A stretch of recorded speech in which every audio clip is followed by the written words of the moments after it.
Selamat pagi, perkenalkan nama saya Melisa Robiko, kelas 4 4A, NRP 11101616124. Kali ini saya akan menjelaskan mengenai ketiga kebisingan di lingkungan kerja. Pernahkah Anda mendengar suara yang terlalu keras hingga Anda harus menutup telinga? Atau Anda pernah mengalami tidak dapat mendengar suara lawan bicara Anda karena lingkungannya terlalu berisik? Mungkin sekarang Anda berada di lingkungan dengan tingkat kebisingan yang tinggi.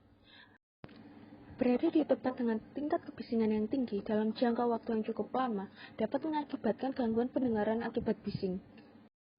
Oleh karena itu, saya akan menjelaskan mengenai ketiga kebisingan. Berikut latar belakang ketiga kebisingan. Peningkatan pemanfaatan teknologi dalam dunia industri memberikan dampak yang signifikan terhadap optimasi proses produksi. Akan tetapi, pemanfaatan teknologi ini juga memberikan dampak yang lain terhadap kesehatan dan keselamatan kerja.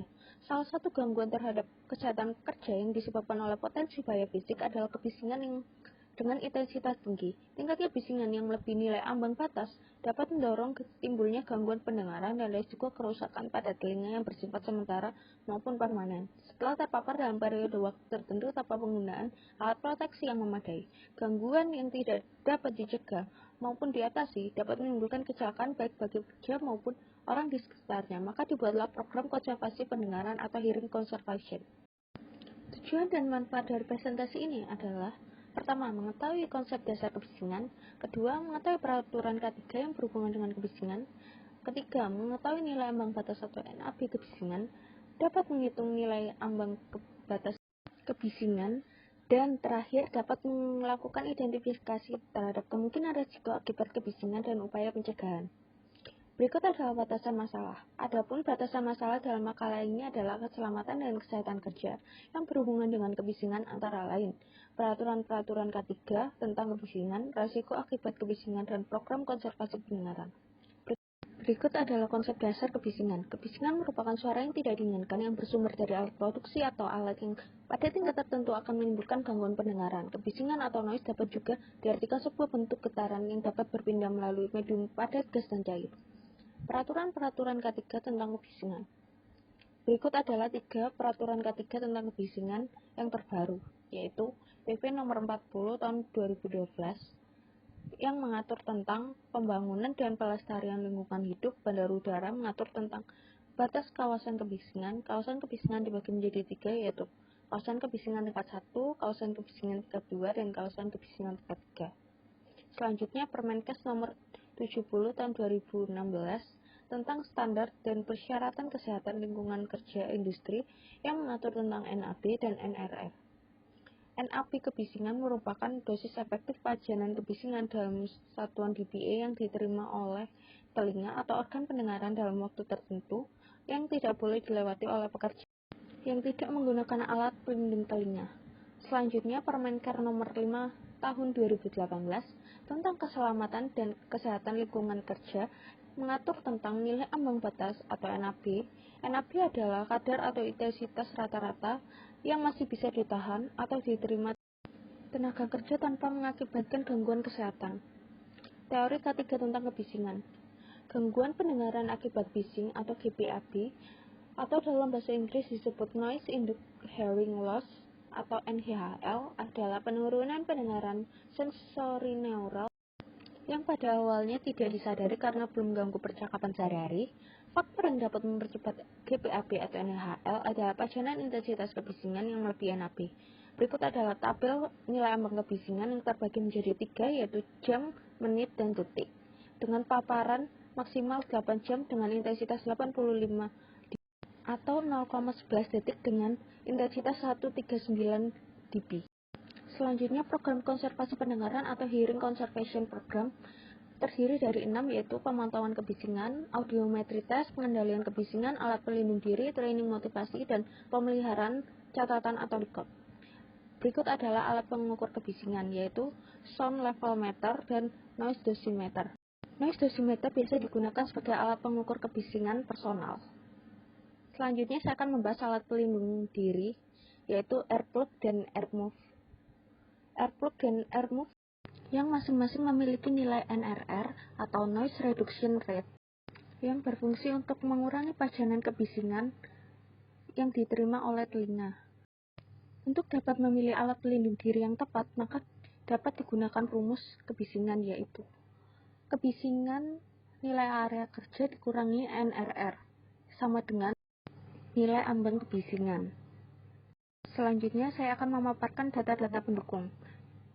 Pada tabel 2, perbandingan penggunaan APD berdasarkan jenis kelamin dan usia responden. Terdapat variabel gender, yaitu laki-laki dan wanita. Laki-laki terdiri dari 300 orang dan wanita terdiri dari 54 orang dengan usia kurang dari 20 tahun hingga di atas 46 tahun. Selanjutnya, data pendukung pada tabel 3 yaitu tentang tingkat kebisingan dan upaya pengendaliannya. Industri yang dipakai pada kali ini adalah bengkel permesinan, industri daur ulang plastik dan konveksi. Analisa dan pembahasan.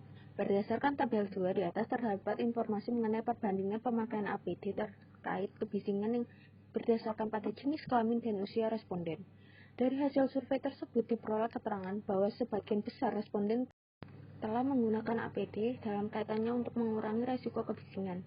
Bila ditinjau dari jenis kelamin, maka proporsi penggunaan APD ini adalah wanita yaitu 75%, sementara laki-laki hanya mencapai 65% dari total responden. Sedangkan berdasarkan usia diperoleh informasi bahwa usia responden 21-35 tahun merupakan pengguna APD terbesar yaitu 67,8%, dan usia di atas 46 tahun adalah responden paling aktif dalam penggunaan APD yaitu 37,2%. Informasi yang diperoleh dari tabel 3 memberikan gambaran mengenai tingkat kebisingan dan usaha yang dapat dilakukan untuk mengurangi terjadinya kecelakaan kerja. Dari hasil pengamatan di lapangan diperoleh informasi bahwa industri bengkel permesinan memiliki tingkat kebisingan yang lebih tinggi dibanding industri lainnya seperti daur ulang biji plastik dan konveksi, di mana tingkat kebisingan sekitar 97 desibel, dan hal ini telah di atas nilai ambang batas yang ditentukan oleh Peraturan Menteri Kesehatan Nomor 1405 Tahun 2002 yang telah memberikan persyaratan kesehatan lingkungan kerja yang menyatakan bahwa tingkat kebisingan di ruang kerja maksimal 85 dBE. Lebih lanjut, untuk dapat menghindari dan mengeliminasi terjadinya kebisingan, maka perusahaan telah memasang tanda yang menyatakan lokasi pekerjaan merupakan sumber kebisingan. Di samping itu, pemakaian APD dan rotasi kerja. Dari analisa dan pembahasan tersebut, kita dapat memperoleh kesimpulan bahwa kebisingan merupakan suara yang tidak diinginkan bersumber dari alat produksi atau alat yang pada tingkat tertentu dapat menimbulkan gangguan pendengaran. Kebisingan yang melebihi nilai ambang batas 85 desibel yang terjadi terus-menerus tanpa penggunaan APD yang tepat dapat mengakibatkan gangguan pendengaran akibat bising atau GPAB. GPAB atau NIHL dapat dipengaruhi oleh beberapa faktor seperti intensitas bising, frekuensi, lama pacinan per hari, masa kerja, kepekaan individu, umur, dan faktor lain yang dapat berpengaruh. Namun terdapat program konservasi pendengaran atau hearing conservation program yang dapat dilakukan sebagai upaya pengendalian kebisingan tersebut. Saran dari saya yaitu menerapkan hearing conservation program di tempat kerja, memberikan sosialisasi pentingnya pemakaian APD, dan menegaskan kepada para pekerja agar menggunakan APD ketika bekerja di tempat kerja, dan memberikan sosialisasi kepada para pekerja akan bahaya dampak dari paparan kebisingan bagi para pekerja. Sekian presentasi dari saya, kurang lebihnya saya mohon maaf. Terima kasih.